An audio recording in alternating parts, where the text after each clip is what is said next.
Suyukli payg'ambarimiz Muhammad Mustafa sallallohu alayhi vasallam farzandlar botir otalarini qo'rqoq qilurlar, saxiy otalarini baxil qilurlar, quvonchli otalarini qayg'uli qilurlar. Shundoq bo'lsalar ham ko'z quvonchi, ko'ngil mevasi erurlar deb marhamat qilganlar. Bir tanishimiz uylangandan keyin 9 yil farzand ko'rishmadi. Eko ham qilishdi, hamma zamonaviy usullarni qo'llashdi. Qilmagan ishlari qolmadi. Va nihoyat 9-yil deganda ular farzandli bo'lishdi va farzandlarining ismini Muhammad deb qo'yishdi. Qanday qilib farzandli bo'lishganligi haqida sal keyinroq aytib beraman. Bu orada boshqa bir urolog do'stim bilan ularni qo'llayotgan usullari, ularni o'tayotgan tekshiruvlari haqida maslahat so'rab turardim. Siz professional urolog sifatida, juda ham ko'p yillik, 30-40 yillik mutaxassis sifatida shu narsaga qanday baho berasiz? O'zi farzand ko'ra olmaslik qanday narsa, farzandli bo'la olmaslik bu qanday narsa? Ular mana shunday tekshiruvlarni o'tishdi, mana shunaqangi laboratoriya tekshiruvlarini amalga oshirishdi. Lekin shunday bo'lsa-da farzandli bo'lisha olmayapti. Mana shu narsaga siz ko'p yillik mutaxassis sifatida qanday baho berasiz deb ulardan maslahat so'rab turardim. Qanday qilib inson soppa-sog' bo'la turib farzandli bo'la olmasligi mumkin? Shunda u urolog mutaxassis do'stimiz shunday javob berdilar. Ularning xulosasi shu bo'ldiki, dunyoda bepushtlarni, ya'ni farzandli bo'la olmayotganlarni 100% deb oladigan bo'lsak, ularni 1%igina haqiqiy bepusht ekan. Ya'ni haqiqiy farzandli bo'la olmaydiganlari dunyoda farzandli bo'la olmayotganini 1%igina tashkil qilar ekan. Masalan, dunyoda farzandli bo'la olmayotganlar dunyo aholisi 7 milliard deydigan bo'lsak, shundan 1 million aholi farzandli bo'lishdan qiynalayotgan bo'lsa, har xil tekshiruvlarni amalga oshirayotgan bo'lsa, farzandli bo'lish uchun harakat qilsa-yu, lekin farzandli bo'la olmayotgan bo'lsa, shularni 100% deb oladigan bo'lsak, 1 million aholini 100% deb oladigan bo'lsak, bor yo'g'i 1%igina haqiqiy bepusht bo'lar ekan. Ya'ni 1 milliontadan 10 donasigina haqiqiy Alloh taolo ularni farzandli bo'la olmaydigan qilib, farzandli bo'lish uchun jismoniy tomondan ularni farzandli bo'la olmaydigan qilib yaratgan ekan. Qolganlari esa farzandli bo'lishlari mumkin. Ular uchun farzandli bo'lishni hamma shart-sharoitlari mavjud. Ularning xulosasi shu bo'ldi. Lekin nega unda qolgan 99% mana shu farzandli bo'la olmayotganlarni qolgan 99% farzandli bo'lisha olmayapti? Er-xotin ko'p yillar yashashadi, harakat qilishadi, birga analizlar topshirishadi, hamma tekshiruvlardan o'tishadi. Shifokorlar, doktorlar yozib bergan hamma amaliyotlarni qilishadi-yu, lekin farzandli bo'lisha olmaydi. Natijada qancha-qanchalari ajralib ham ketishadi. Erkak bir tomonga ajralib ketadi, ayol bir tomonga ajralib ketadi, erkak boshqa ayolga uylangan, farzandli bo'lgan, ayol boshqa erkakka tekkan, farzandli bo'lgan. Ayol qorniga erkak urug'ini kirib olishi nihoyatda murakkab jarayon. Ayol qornida erkakni juda ham ko'p urug'i bo'ladi. Sonlar haqida gaplashadigan bo'lsak, 100 milliondan ortiq bir vaqtning o'zida 100 milliondan ortiq bola bo'lishi mumkin bo'lgan urug'lar. Lekin shu jarayon, onani tuxumigacha yetib boradigan jarayonni Alloh taolo shunchalar qiyin qilib qo'yganki, erkakni 100 millionta urug'idan bor yo'g'i bir nechtaginasi ayolni tuxumigacha yetib boradi va qolganlari esa yo'lda nobud bo'lib ketishadi. Tuxum hujayra va uni atrofini o'rab turgan hujayralar o'z navbatida shunday bir kimyoviy moddalar ajratib chiqaradiki, bu moddalar erkak urug'ini o'ziga jalb qiladi. Va bu tarafga qarab erkak urug'i harakatlanadi. Va erkak urug'ini eng sog'lomlarigina, eng toza naslga ega bo'lganlarigina ana shu joygacha yetib borishadi. Alloh taolo insoniyatni naslini mana shunday qilib toza saqlaydi. Chunki ayolni tuxumiga va uni atrofidagi hujayralarga erkakni eng kuchli urug'i, eng toza urug'i, eng sog'lom urug'igina yetib boradi. Ayol tuxumi faqatgina erkakni bir dona urug'igagina ruxsat beradi ichkariga kirishga. Uning uchun ayolni tuxumini tashqi retseptorlari, ya'ni tashqi paypaslagichlari erkakning urug'ini aniqlaydi. unga to'g'ri kelsa, unga ruxsat beradi ichkariga kirishga. Erkak urug'i ayol tuxumini ichiga kirgan zahoti, ayol tuxumi keyin o'zini tashqi retseptorlarini, tashqi kimyoviy moddalarini, har xil holatlarni o'zgartiradi va boshqa urug'ni qabul qilmaydi.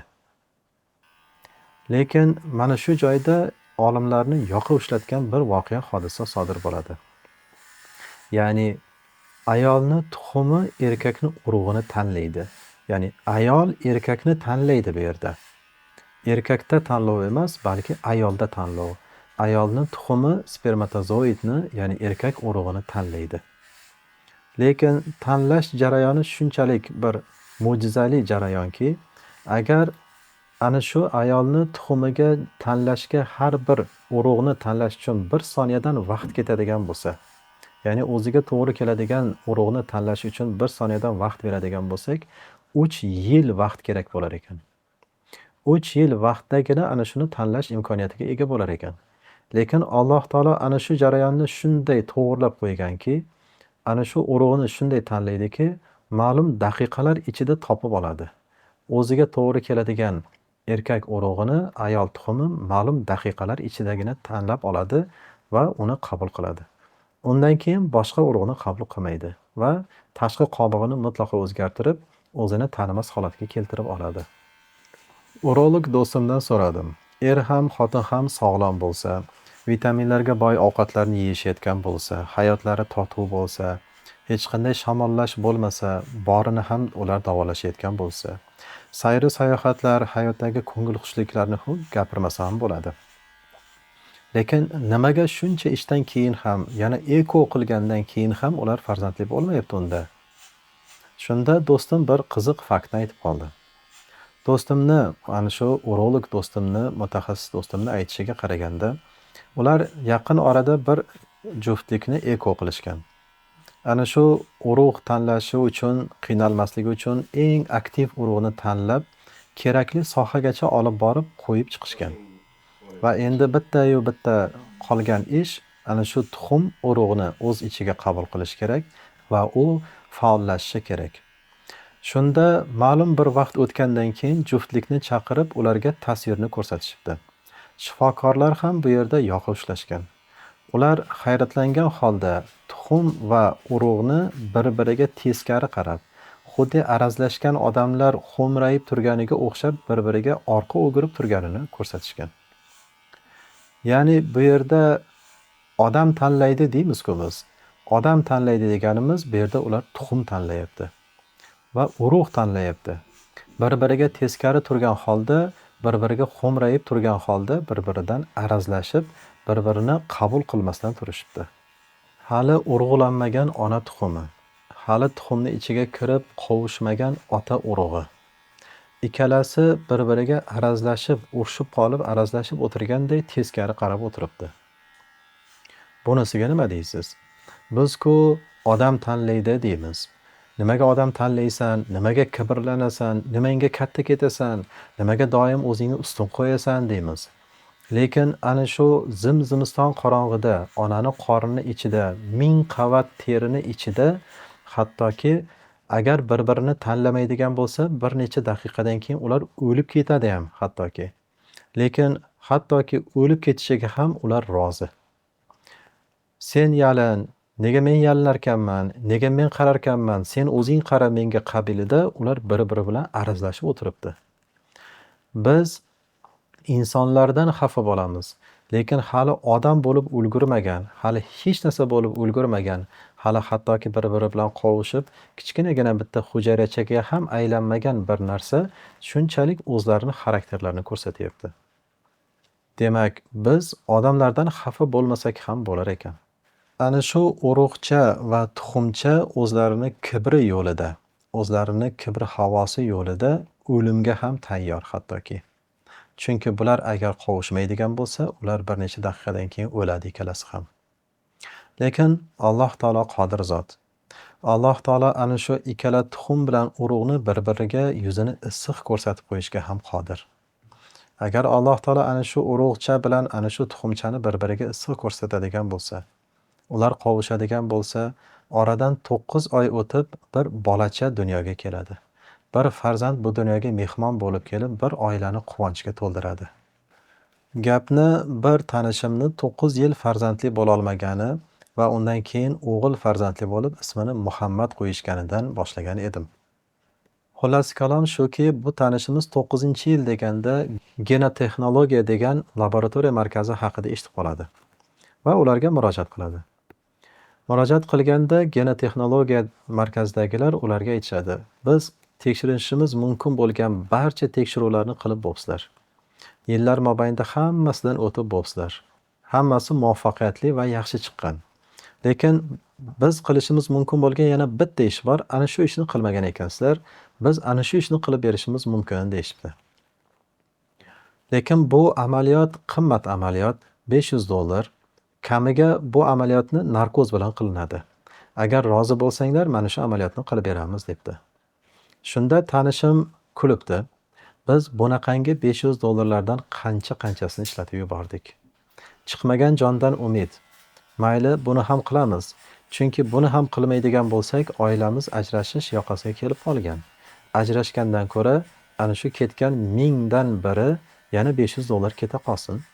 Lekin Allohdan umid qilamiz, agar bu muvaffaqiyatli chiqib, biz farzandli bo'ladigan bo'lsak, do'ppimizni osmonga otamiz. Xursand bo'lamiz albatta deyishibdi. Va bu amaliyotga rozi bo'lishibdi. Shunda tanishim ulardan so'rabdi: "Bu qanaqa tekshiruv? Mana shu $500lik va narkoz bilan qilinadigan tekshiruv nima tekshiruv?" Ular: "Biz bir virusni aniqlaymiz. Ana shu virus nihoyatda yashirinadigan, aniqlash qiyin bo'lgan virus. Mana shu virusni aniqlaymiz" deyishibdi. "Agar virusni aniqlaydigan bo'lsanglar, unda narkozni nimaga keragi bor?" deb so'rabdi tanishim. Bu virus juda ham aqlli virus, nihoyatda sezuvchan virus. Agar biz onani narkoz holatiga tushirib, uni uyqu holatiga keltirmasak, bu virus ham uyqu holatiga kelmaydigan bo'lsa, ya'ni uyg'oq holatda bo'ladigan bo'lsa, u virus yashirinadi. Yashiringandan keyin bizni harakatlarimiz, bizni mehnatimiz besamar ketadi, befoyda bo'ladi va biz yana o'sha virusni topolmasdan qaytib chiqib ketamiz deyishibdi. Shunda tanishim rozi bo'libdi. Ya'ni narkoz holatida ona uxlatilgandan keyin uni qorni tekshirilayotganda mana shu virus ham uxlagan holatda bo'ladi va yashirinishga ulgurmaydi. Va bular agar bor bo'lsa, aniqlaganlarida mana shu virus bor bo'ladigan bo'lsa, birato'la ana shu viruslarni olib chiqib ketishadi. Natija kutilgandek va ko'ngildagidek bo'ldi. Ular 3 ta virus aniqlashdi va uchalasini ham zararsizlantirib olib chiqib ketishdi. Va oradan 9 oy o'tgandan keyin tanishimiz o'g'il farzandli bo'lishdi va ismini Muhammad deb qo'yishdi. Bu virus shunday virus ekanki, onani tuxumini urug'lantirish uchun kirgan otani urug'larini yeb qo'yar ekan. Shuning uchun ular farzandli bo'lisha olmas ekan. Bu viruslar olingandan keyin oradan 9 oy o'tib, ular tezgina farzandli bo'lishdi. Bir befarzand ayol Musa alayhissalomning oldilariga keladi va undan duo qiling, siz payg'ambarsiz, Alloh taolo menga farzand bersin deb so'raydi. Musa alayhissalom Allohga duo qilib, munojat qilib so'raydilar. Shunda vahiy keladi. Bu ayol to'mas ayol. Bu ayolning taqdirida farzand yo'q. Bu ayol taslim bo'lmaydi, umidini uzmaydi va yana qayta kelaveradi Musa alayhissalomning oldiga. Qayta Allohdan so'rab bering, menga farzand bersin deb so'rayveradi. Shunda qayta mana shu vahiy kelaveradi. Bu ayol to'mas ayol, bu ayolning taqdirida farzand yo'q. Oradan ma'lum muddat o'tgandan keyin Musa alayhissalom bu ayolning qo'lida bir farzand, bir go'dak bilan ko'radi va hayratdan yoqib ushlaydi. "Yo Alloh, bu ayolning taqdirida farzand yo'q edi. Bu ayol farzandli bo'lmasligi kerak edi. Qanday qilib farzandli bo'ldi?" Shunda vahiy keladi. Alloh taolo aytadi: "Bu ayol ya Rahim deb tasbih aytib yuraverdi. Men mehribonman. Meni rahimli ekanligimni tasbih qilib yurdi. Men rahmim bilan bu ayolning taqdirini o'zgartirdim va bu ayolga taqdiriga farzand yozdim va u farzandli bo'ldi" deb aytadi. Bu rivoyatdan, qissadan hissa shuki, Alloh taolo o'zini rahmati bilan, o'zini marhamati bilan hattoki doimiy tasbihi Allohning nomi bo'lgan bandasini noumidlikka tushirmadi. Uni orzu umidlarini ro'yobga chiqardi. Alloh istasa Imkonsiz narsalar imkonli bo'ladi. Alloh istasa har qanday narsa amalga oshadi. Shuning uchun hech qachon umidsizlikka tushmasdan Allohdan umidni uzmagan holda uni nomini tilga olib tasbih aytaverishimiz kerak. İşlerimiz amalga oshmayotgan ishlarimizda meni duolarim Allohga yetib bormayapti shekilli.